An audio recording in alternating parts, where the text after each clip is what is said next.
Hello നമസ്കാരം. അജയൻ്റെ രണ്ടാം മോഷണം എന്ന ചിത്രത്തിൻ്റെ മൂന്നാം ദിവസത്തെ കേരള ബോക്സ് ഓഫീസ് റിപ്പോർട്ടാണ് ഇന്നൊരു വീഡിയോ ഭാഗത്ത് ഉൾപ്പെടുത്തിയിരിക്കുന്നത്. വീഡിയോയ്ക്ക് മുൻപ് ഈ വീഡിയോ ലൈക്ക് ചെയ്യുക, ചാനൽ സബ്സ്ക്രൈബ് ചെയ്യുക. ഈ വരുന്ന സെപ്റ്റംബർ മാസം ധാരാളം ചിത്രങ്ങൾ OTT റിലീസ് ചെയ്യാൻ പോവുകയാണ്. നമ്മുടെ ഈ ചാനൽ ഭാഗം പരിശോധിച്ചാൽ നിങ്ങൾക്ക് കാണാൻ വേണ്ടി സാധിക്കുന്നതായിരിക്കും. ജിതിൻ ലാലിൻ്റെ സംവിധാനത്തിൽ ടൊവിനോ തോമസ്, ബേസിൽ ജോസഫ് എന്നൊക്കെ പ്രധാന കഥാപാത്രങ്ങളായ ചിത്രമായിരുന്നു അജയൻ്റെ രണ്ടാം മോഷണം. ചിത്രത്തിന് മികച്ചൊരു പോസിറ്റീവ് റെസ്പോൺസ് തന്നെയാണ് ഇപ്പോഴും പുറത്തുവന്നുകൊണ്ടിരിക്കുന്നത്.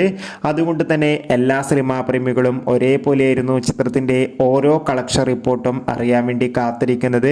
ചിത്രത്തിന് മൂന്നാം ദിവസം ഹെവി ബുക്കിംഗ് തന്നെയാണ് കേരളത്തിൽ നടക്കുന്നത്. അതുകൊണ്ട് തന്നെ ഇന്ന് മൂന്നാം ദിവസം 2-2.5 കോടിക്ക് മുകളിൽ തന്നെ കളക്ഷൻ നേടിയെടുക്കാൻ വേണ്ടി സാധിക്കുമെന്നാണ് ട്രാക്കിംഗ് റിപ്പോർട്ടുകൾ സൂചിപ്പിക്കുന്നത്.